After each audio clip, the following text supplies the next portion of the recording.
আসসালামু আলাইকুম। আপনারা সবাই কেমন আছেন? আলহামদুলিল্লাহ, আমিও ভালো আছি।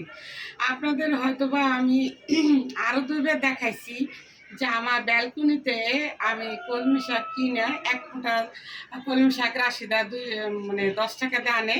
কারণ যেহেতু আমি একা খাই, আমার 1 মুঠা কলমি শাকে আলহামদুলিল্লাহ হয়ে যায়।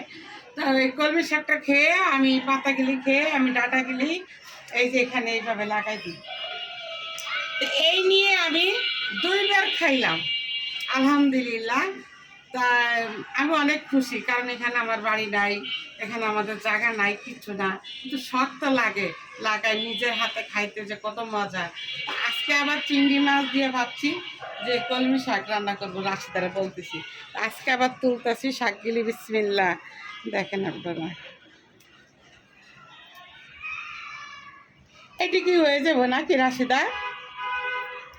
আপনি তো শাক ছাড়া ভাত খাইতে পারেন না। চিংড়ি মাছ নামাইছি, দৌড়ে এসেছেন শাক তুলতে। শাক কটা নিয়ে আই যায়, শাক দিয়ে খান বেন লেগে তুলতে আছে। চিংড়ি মাছ দিয়ে না, আর কলমি শাক একবার লাগাইলে আর মরতে চায় না, ওইতেই খায়। হ্যাঁ, অনেক ভালো লাগে আমার কাছে, অনেক ভালো লাগে, এত মজা লাগে আমার কাছে, কি বলবো। তুমি কাইতো না, চলতে থাকো।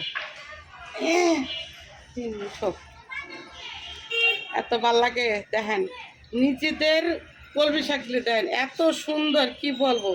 এই একটা পাতা শুধু একটু পাকছে, এই যে। তাছাড়া দেখেন শাকগুলি কত সুন্দর, আর বাজার থেকে কিনে আনলে সেই শাকগুলি কত ভালো থাকে না রাশিদা? ভালো হইবে করতে না, ব্যালকনিতে সারাক্ষণ বৃষ্টি থাকে, বৃষ্টিতে ধোয়, ধুলাবালু করে, আবার আমরাও ধুইয়া ফর্সা করে পরে রান্না করি। আর শাকই অন্যরকম, অন্যরকমের। আর এটিতে এত মজা লাগে, এত সুন্দর লাগে, রাশিদার জন্য খাইতে পারি, এটা সত্য কথা। কারণ রাশিদা আনে দেখি খাইতে পারি, নয়তো খাইতেও পারতাম না। আলহামদুলিল্লাহ, রাশিদার লেগেও দোয়া করি। তার রাশিদা আসলে এইভাবে যে আমার খাওয়ায়, ভালোবাসে, এইটাও আল্লাহর কাছে কি যে ভালোবাসে, শাক খাওয়াইয়া ভালোবাসা। শুনেন, যে আপনারা বলেন যে যারা ভালোবাসে সে তারই একটু শাসন করে। ওই সামান্য কানা যে ভালোবাসার কি, সামান্য একটা লেবু দিল খুশি। হ্যাঁ, এইটাই। এই ভালোবাসার কোনো মূল্য নাই। তা কি রান্না করব আজকে আপনাদের আরো রান্নার অনেক কিছুই আছে, হে রানবো না, আমি খাইবো শাক।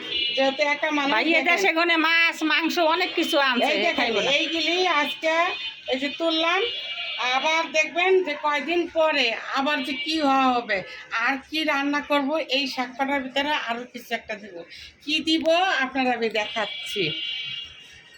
আসো রাশিদা, যাও।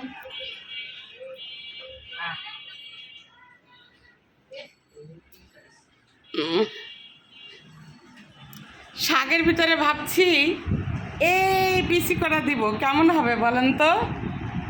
এই যে এই বিচি করা দিয়ে আর চিংড়ি মাছ দিয়ে রান্না করব। তো সবাই ভালো থাকেন, সুস্থ থাকেন, আমার জন্য দোয়া করবেন। আর আমার ভিডিওটা যদি ভালো লাগে অবশ্যই লাইক, কমেন্ট, শেয়ার করতে ভুলবেন না, প্লিজ।